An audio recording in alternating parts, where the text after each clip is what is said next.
Hey friends, welcome back to the Girl Camper Podcast. I'm your co-host Lesa McDermott, and on today's episode we're doing something special. We're doing a joint episode with our friends Tony and Peggy Barthel of the StressLess Camping Podcast, and we're covering a subject that we see talked about and asked about all the time on social media, and that is, what can you or can you not tow with a Jeep? And as a former Jeep owner, I can tell you, I can talk about the pros and the cons of towing with the Jeep. Now, also full disclosure, the tech gremlin struck as we were recording this episode, and the video portion of me on the podcast didn't happen. I'm still here, loud and clear on the audio, so do stay tuned. So grab your cup of coffee and join us along, and we're going to talk about all things Jeep.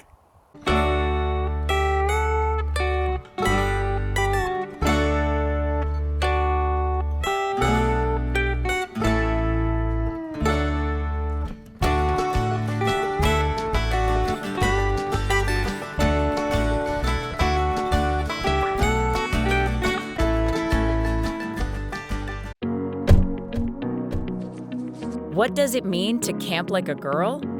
It means charting your own course. It means following your passions. It means building your circle. Sharing experiences. And making memories that will last a lifetime. It means conquering obstacles. Finding your freedom. And learning that so much more is out there for you to discover. So what does it mean to camp like a girl? Well, that's for you to decide. Because behind every great trip plan is a woman. Start your adventure today at GoRVing.com.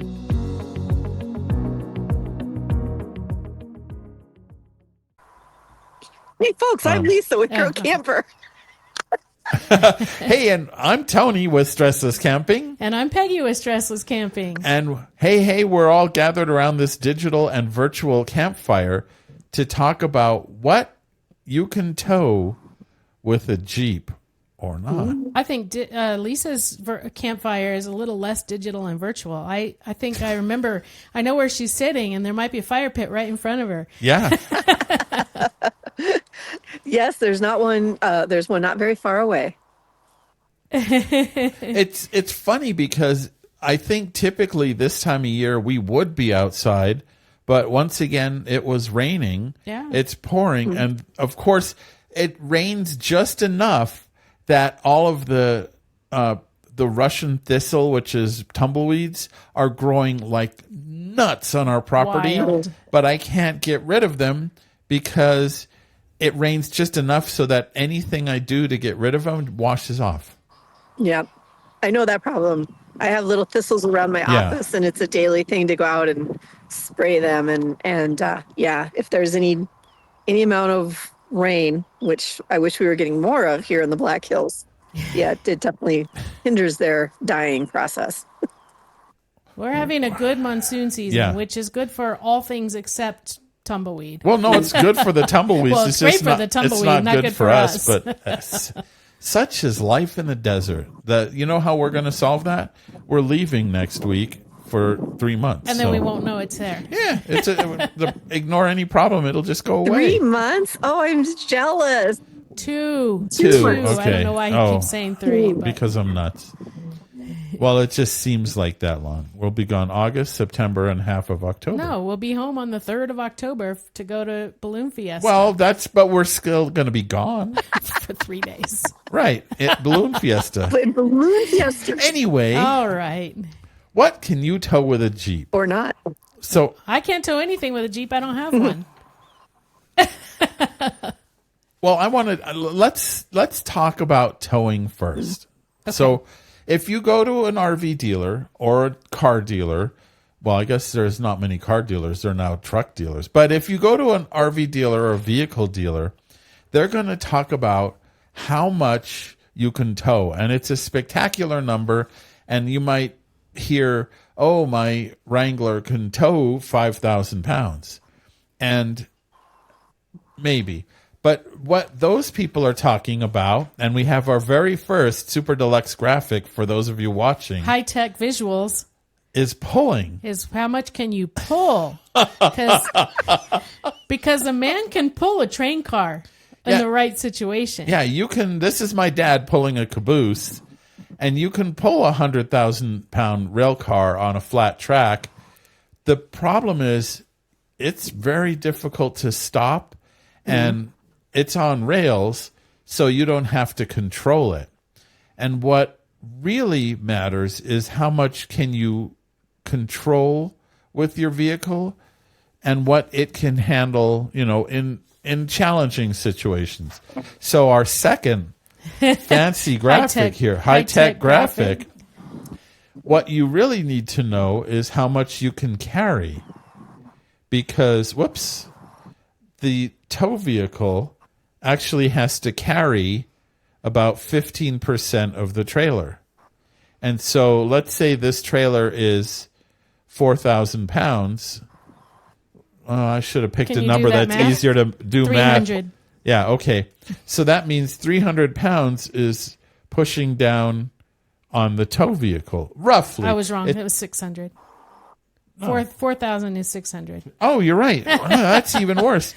So that's where a lot of vehicles get caught up, is how much they can carry.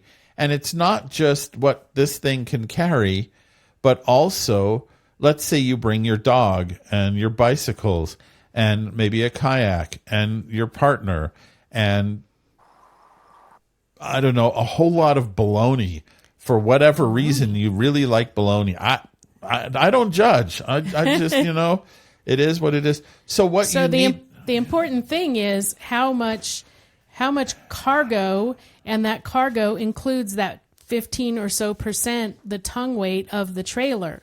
Yeah, and a lot of these weight distribution hitches, people don't. So you see a trailer advertised, let's say it does say it's 4,000 pounds, but that's usually the dry weight. So that's before they put propane, a battery, water. Before you put your clothes and your dishes and your toiletries and your baloney, your tea set and your twinkle lights and all those ingredients for s'mores, all of that stuff adds to the weight of the trailer. Yes. So you might say, okay, so now I realize maybe I'm overweight. How do I actually know? So all you have to do, third fancy graphic here, is open the door of your vehicle, and inside there'll be a sticker that shows what that vehicle is rated to carry as well as pull. And so that's where you want to go to find out how much any vehicle can carry. And this is a lot of people that we talk to have half-ton pickups. And they're like, we are very involved in the Mini Light, Rockwood Mini Light, Flagstaff Microlight. And a lot of people want to tow a 2500 series Rockwood Mini Light because it says it's mini and light with a half-ton truck. And then they do those numbers, and it's completely overweight. And there's a lot of reasons you don't want to be overweight. And trust me, I know all about being overweight.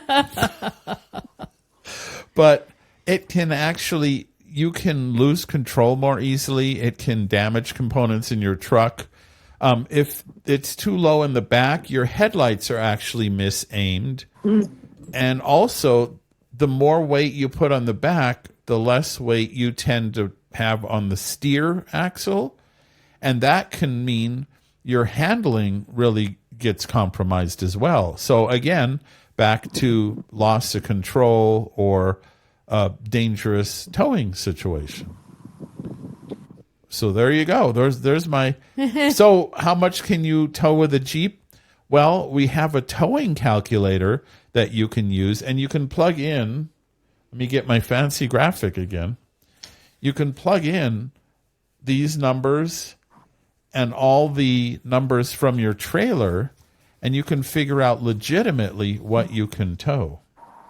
So there's your basic towing primer from your friendly neighborhood RV geek. But I think we need to mention, though, Tony, that even though those numbers may come in and say you can tow 3,500 pounds, you need to also factor in that you don't really want to get to 3,500 pounds. You want to have a cushion in there. Yeah. I totally agree with that.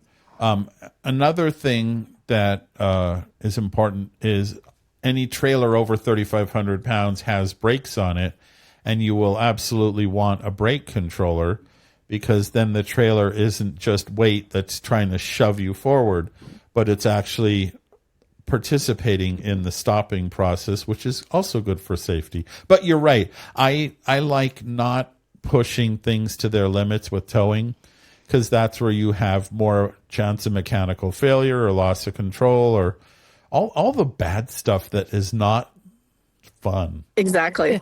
And I've got personal experience with that, with towing with a Jeep. Oh. Yeah. Do you want to share that, or you're like, nope? No. That's why I when you asked about doing this podcast, I was like, oh, please, yes, I want to do this, because I've owned 2 Jeeps, both bought them brand new and towed with both of them. The first one, and both of them had 3,500 tow capacities on them. The first one was a Jeep Sahara. So its gear ratio, now that's important when you're looking at Jeeps, because the lower, I might get this screwed up, so Tony, you as a car expert, please jump in and correct me. But I believe the lower the gear ratio on it, the less it's really capable for towing, or ideal, I should say, for towing. The higher the gear ratio, so if you're looking at like a Jeep Rubicon, those are going to be better for towing. But keep in mind with Jeeps, especially the Wranglers, they're really not made for towing. They are made for going rock crawling. Can they tow? Yeah. Sure. But most of them have a maximum tow capacity of only 3,500 pounds. And so that's really limits what you can tow. And then you need to take into consideration, too, the differentials on them. So my Sahara, one of the things I didn't know at the time was that Jeep Mopar actually recommends that you change the differential fluid from the stock differential fluid into one that is designed more for towing. And that you need to do that on a more regular basis, like every 30,000 miles instead of every 100,000 miles. How did I learn that? Because I burned my differential up. That's not good. Not good. Yeah, not good. And I was towing at the time an RPod 177, which I thought was also totally within the towing capacity of my Jeep, because at that time that particular camper had a dry weight of 2,300 pounds or 2,800 pounds, something in there. And I think it was 2,300 pounds. And one day I decided I'm going to go to a CAT scale, one of those commercial truck scales at a truck stop, and I'm going to weigh what my camper actually weighs. And I was floored to find out, yeah, with all my accoutrements, which weren't a lot, but plenty enough, that camper actually weighed 3,400 pounds.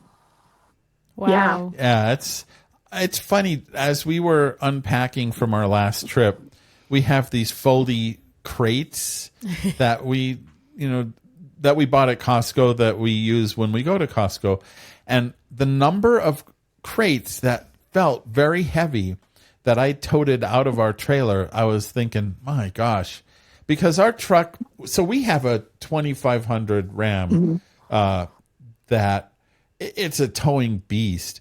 And we were going through the mountains of Utah, and it was struggling. Yeah. And I'm thinking, man, is that trailer extra heavy? And I think it was. We have not taken it to a CAT scale, but CAT scales, for if you don't know, they're all over the place, frequently at truck stops. And it's like $15 to weigh your vehicle, and it's worth every cent of that. But if you go, another reason to go to like FRVA conventions or escapees conventions or a lot of these larger gatherings is they'll have someone there who they weigh the truck and trailer by wheel. So each wheel, so you not only know how heavy the front wheels, back wheels, trailer wheels are, or, the weight on those wheels, but side to side. Some of these trailers are very heavy on one side, are heavier on one side than the other. Yeah. So I've already at the Frog Rally, which Yeah. is coming up. I've already scheduled to have our trailer weighed. Lippert also makes So I'm curious. a home use tool, and I'll give you the link to it so you can put it into the show notes. That they sent me one a few years ago, and you can plug it into your little it's the little connector under the dash, and Yeah, the OBD2. yeah, that, and it will actually tell you the weight is of what you're towing. We have one too. And you know what? I haven't used it on this trailer yet, but now you've given me something to do, but you know what I'm saying. Oh, I think I know where that's hidden. I know exactly where it is. Oh yeah. Yeah. So that's also good. And then there's a company called WaySafe that makes hitches that actually have scales in them. Oh, wow. So that we have one on the way. Yeah. Because I'm curious. But yeah, I mean, weight is, as my doctor keeps telling me, it's really, really important with, how safe you're going to be. And it's always best to know your numbers. And it's not just, Jeeps, of course, but any vehicle you're towing with. And some of the other factors of towing is you're really putting a lot of strain on brakes and cooling and transmission and engine and all of that. And some vehicles have cooling systems, auxiliary cooling systems for the transmission and for the engine oil. And that helps to keep those running better. So there's a lot of, it's not just the brakes, but all these different systems. The brake controller is important, and all of that. So that this is one of the reasons a lot of times people say, but I don't want to buy a pickup. But they're so well designed for towing. Well, and then you get into, if you're overloaded, if you've got too much trailer for your tow vehicle, and like Tony said, then it pulls the back of the vehicle, it lifts the front of the vehicle, you don't have as much control, you're fighting it constantly. It's way more stressful, even physically, on yourself. Yeah, boy, that's the case. Yeah. It's as you're fighting that thing, it's no fun. Yeah. Well, I don't know what your guys' feelings are on weight distribution hitches, but I swear by them. I don't care what vehicle I am towing with. We have a 3,500 Ford truck because, we tow, have a construction business, so we tow massive pieces of equipment. But, again, then that's not my tow vehicle. My actual tow vehicle is no longer a Jeep. It is a Toyota 4Runner. We can talk about that a little bit. But I don't care what vehicle I'm towing with.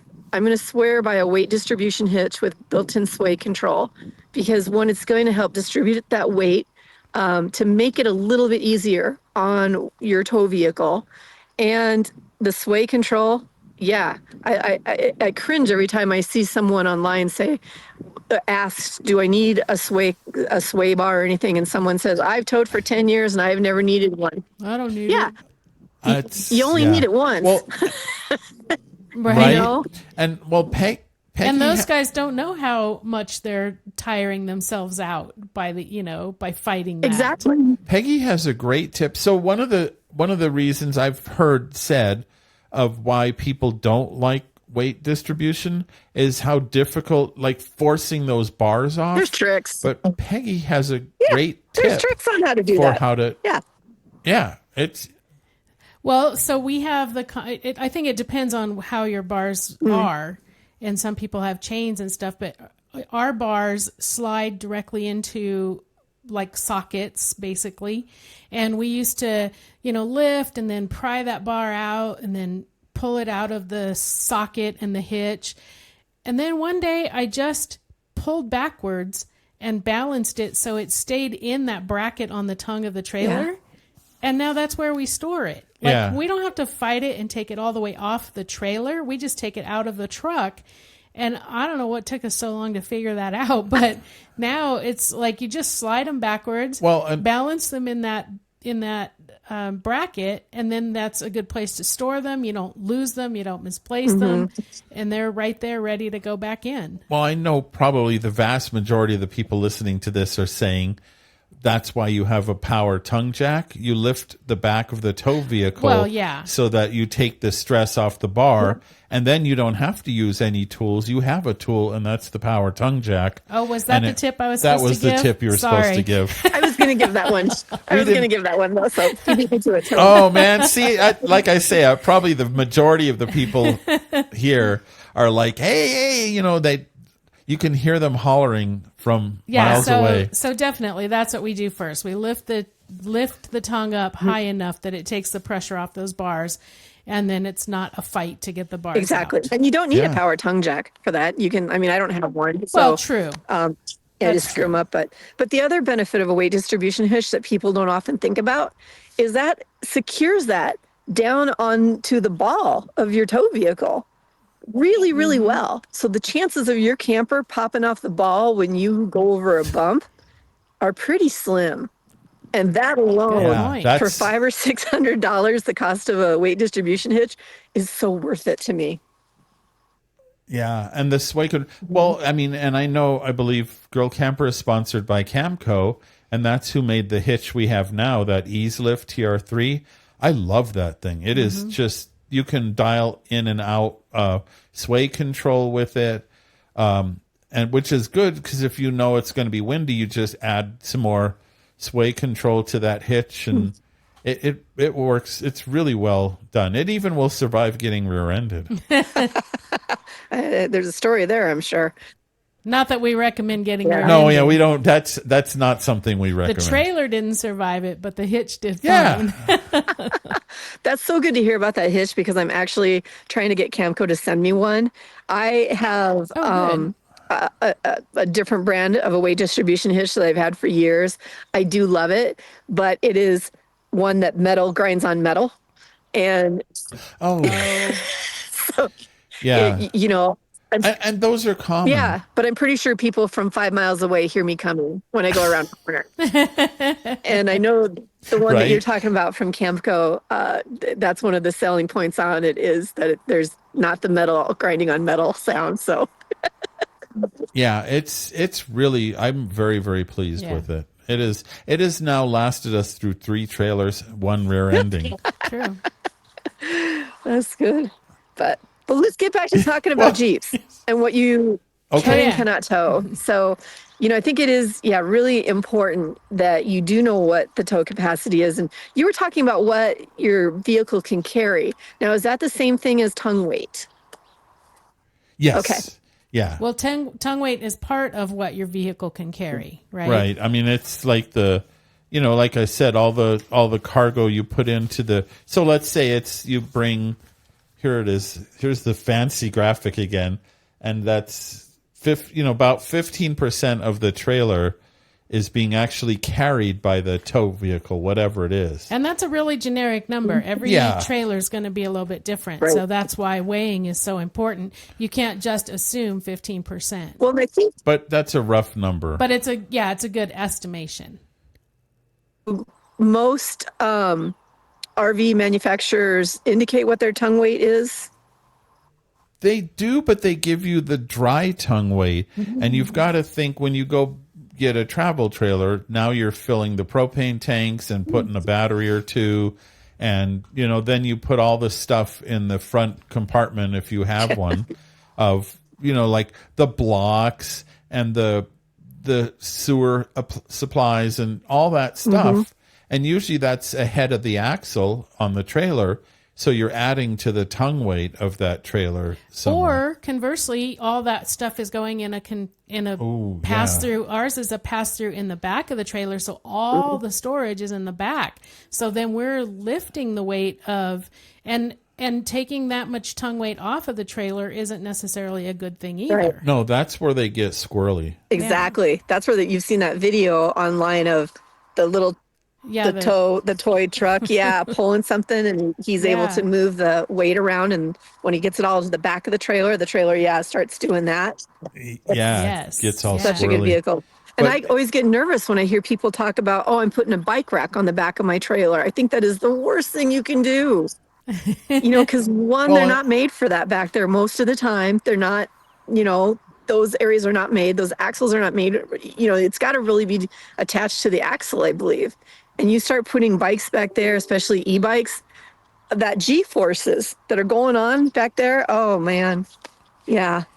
Yeah, it's most very, very, very few bike racks actually will say approved for use on a trailer. Because if you look at how, most trailers have really lousy suspension. Right. And if you look at behind the axle, how much of travel there is and how much motion, Bounce. that, take, let's say you take an aluminum can, or a piece of aluminum, right? You can flex it and it's fine. But if you really flex it a lot, you're going to break it in half. And that's the same thing with what's behind the axle of a trailer, is you're really putting a lot of stress on all those components. Mm-hmm. And that's how stuff breaks. And suddenly you get to the campsite, like some friends of ours, and hey, we don't have bikes anymore. And I mean, the other hazard of that is if they fall off and cause an accident. Yeah, where did those bikes go? Exactly. Were they on the highway? Did someone hit them? If you didn't know they fell off, you don't know if you caused an accident with them. But your lawyer may find out. Yeah. Exactly. And if people are questioning what we're saying here, take an opportunity to go ride in a bus and ride in the front seat and then ride in the very back seat and see if you can feel the difference, or the same with an airplane. If you're flying commercial, ride in that very back row and see how much rougher it is back there than it would be if you were. There's a reason first class is up first. Can I try it in a travel trailer? Ride in the front? Oh, no, we've done that. No, don't do that. When I was volunteering on our ambulance crew, they had us ride in the back of the ambulance to kind of really drive into us that if you are driving the ambulance, be very cautious going around curves, especially if you're running hot, because the people in the back are going to be thrown around. Like flopping all over. Wow. Yeah. How did you get an IV there? Yeah. I didn't have this bruise when I got on the ambulance. Yeah, right. I was healthy. I just stubbed my toe. And now I'm car sick too.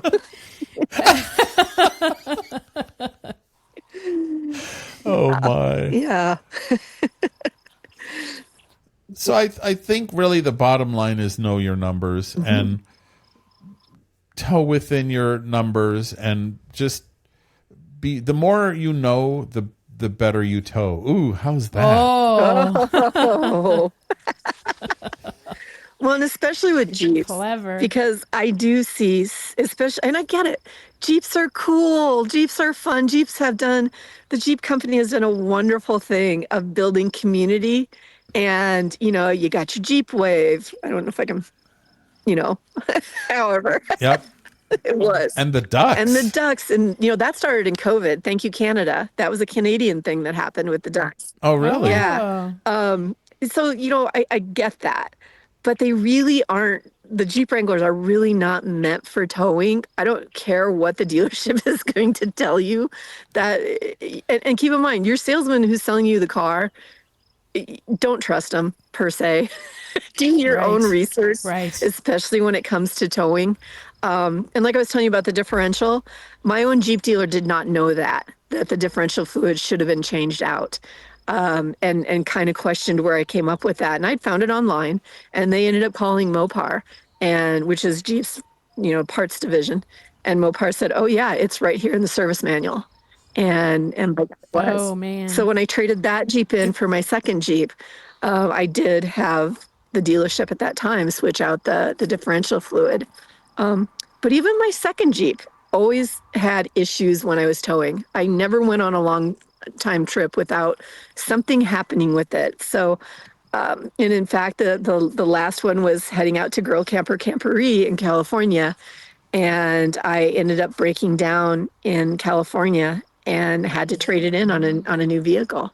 But ironically, I had just done an article for on 6 tow vehicles based on a Consumer Report article that had just come out on vehicles that were known to go the distance, and that meant 200,000 miles.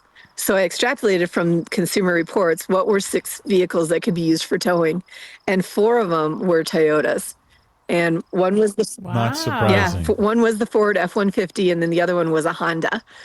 So I knew at that time, I was going to be looking at a Toyota, and I ended up with a Toyota 4Runner, and I have not looked back since.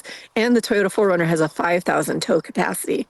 So I'm super happy with that. But their community, we don't do ducks. We do baby Yodas because it's a Yoda. Oh, yeah. But I will say, come on, Toyota, the TRD, I should know what that means on the side of them.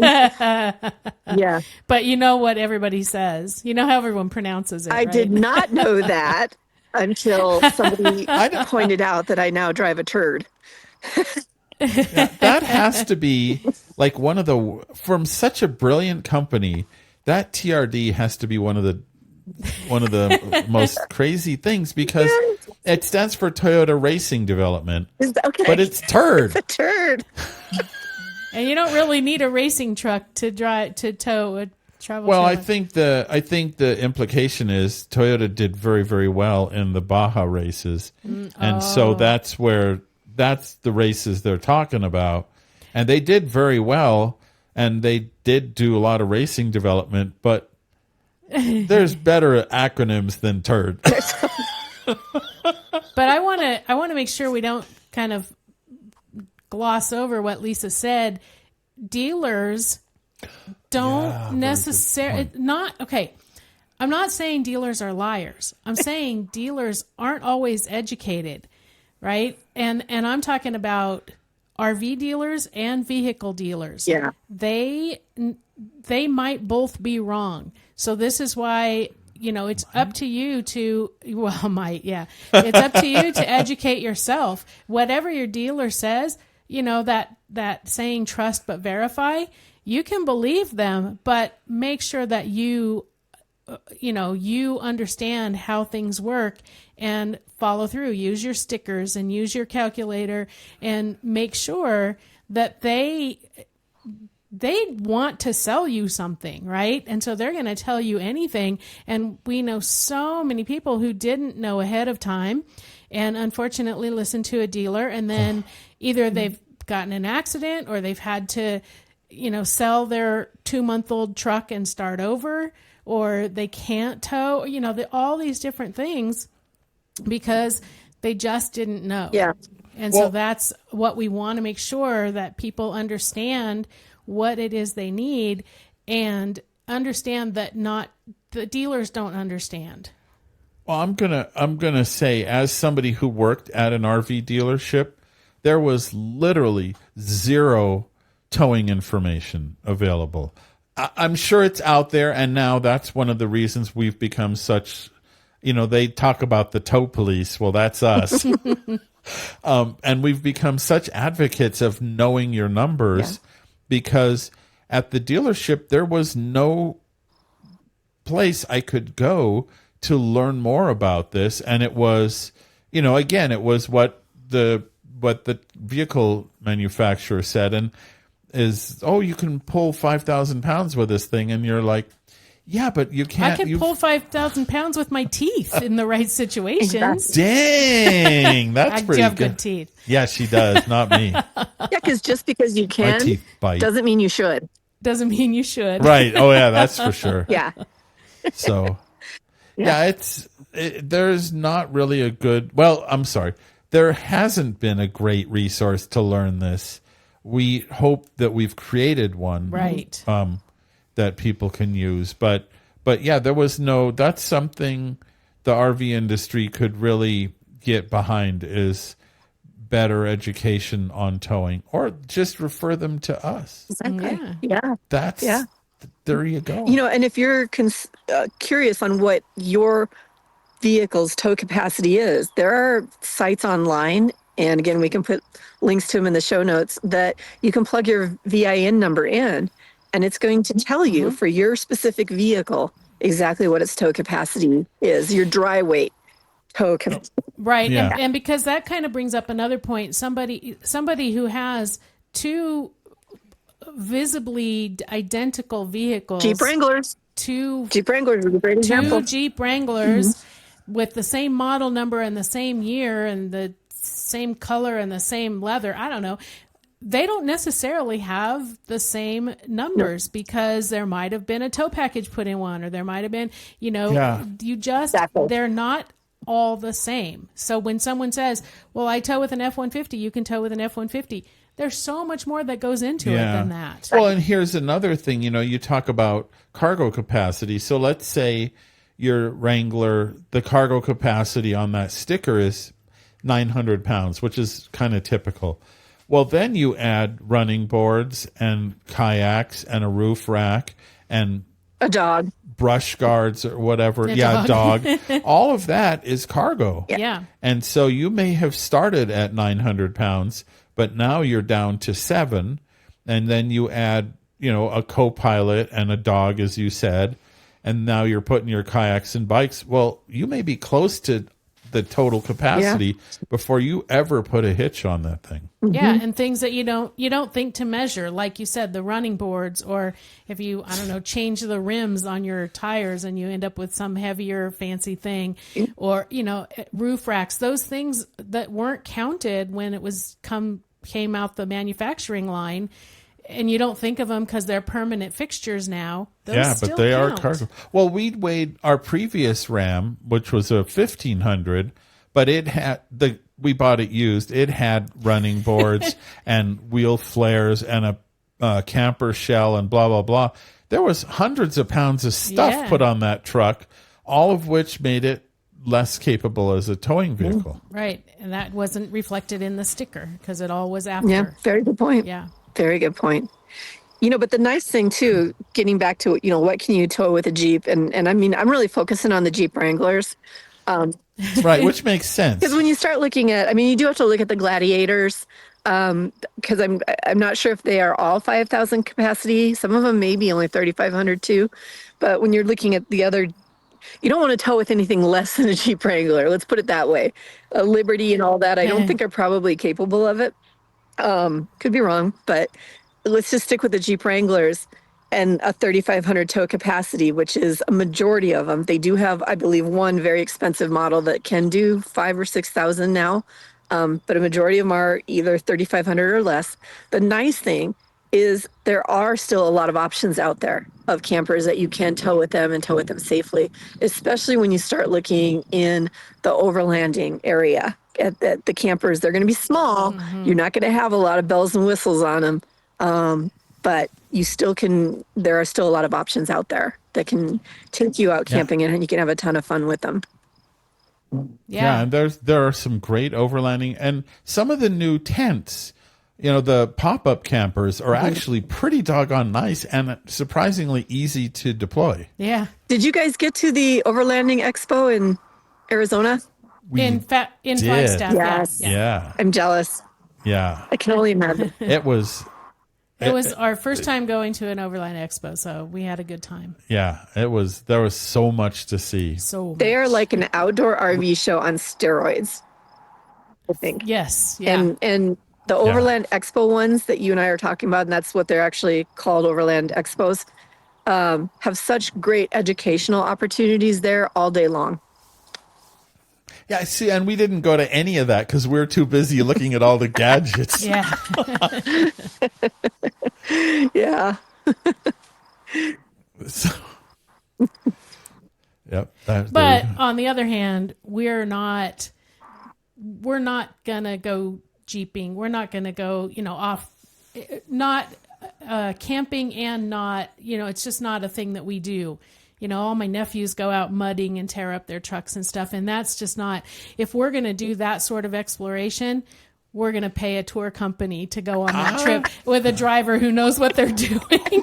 We've gone tent camping, though. I know, but I'm saying the off-road stuff, like the really heavy, well, that's true. Serious off-road, rock crawling, overlanding stuff, rock crawling.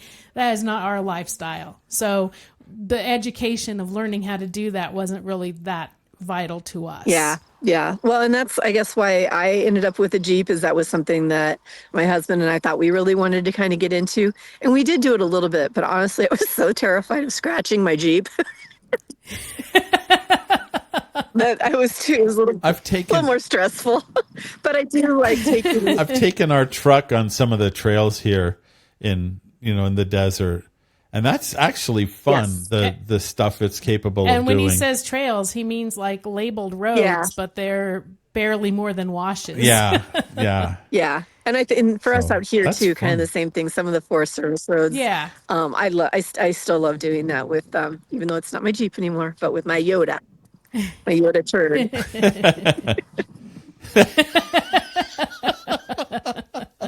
Well, you had 2 Jeeps, and now you could say turd times the charm. Oh, boy. Dad jokes. I guess I'm downloading the pun alert again. Oh, man. Well, I think we've done a good job of giving people enough information that they're like, oh, doggone it, I can't deal with this I thing. got to buy a new vehicle. Yeah. Or I'm more confused now than ever.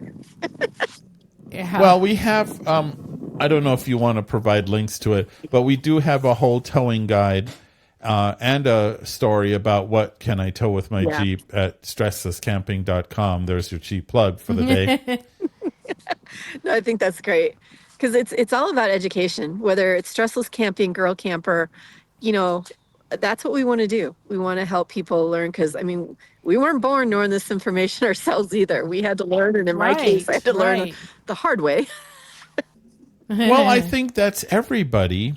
And I think resources like the Girl Camper website and Facebook group are really good at helping people understand these things. Because it's not, you get so much misinformation from dealers of all sorts, and also some, social media sites. And so being able to truly put this knowledge in people's brains is, we may be saving some people's wallets or lives. Yeah. Yes. We sure hope so. We hope, yeah. Yeah, that's the goal. And, both of us are available too. If you've got a question on any of this, just shoot us a message. Yes. Either website or whatever.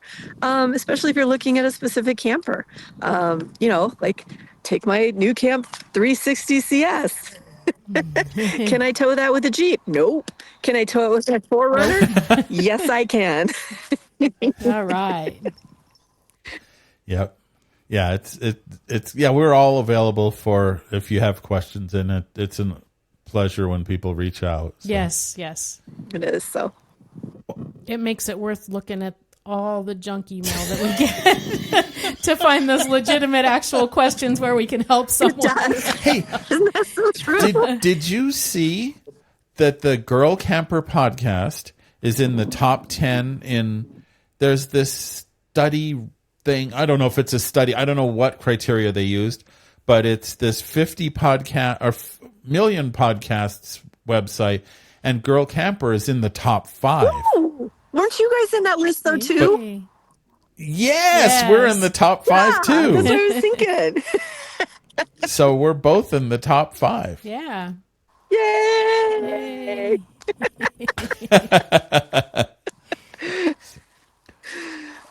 Well, I really appreciate it. It's always a pleasure seeing you. My only regret is that we're not physically there where we could pop a beer or just share a hug or whatever. Wish you were here too. Just filming this as we were, a little baby deer, and you might have actually caught it on camera, went running right by. And then about 10 minutes later, his mother just went by, and one of the cats just came running up here wondering what the heck I'm doing. So, We were filming one time in our backyard, and about 3/4 of the way through, someone said, "Did you know that coyote ran through there?" And I hadn't seen it. Well, we hadn't seen it filming, of course. I hadn't even seen it when I edited. I didn't even notice it. They're really, they fit blend in really well, which is kind of how they're designed. But That's true. Well, guys, it has been so much fun, and I appreciate you having me on. I love doing this and love Well, always visiting with you guys. Yeah, and we absolutely. appreciate your having us on. So thank you again, and always a pleasure. Yes. Well, that was a fun episode to do with our friends Tony and Peggy, and I hope you learned something about what you need to think about in your tow vehicle and what it's capable of, whether it's a Jeep or not. And as always, if you like today's episode, be sure to like and subscribe to our channel and share it with another Girl Camper. Join Girl Camper. Come to one of our many events. The summer is not over yet. And until next time, I'll catch you around the campfire.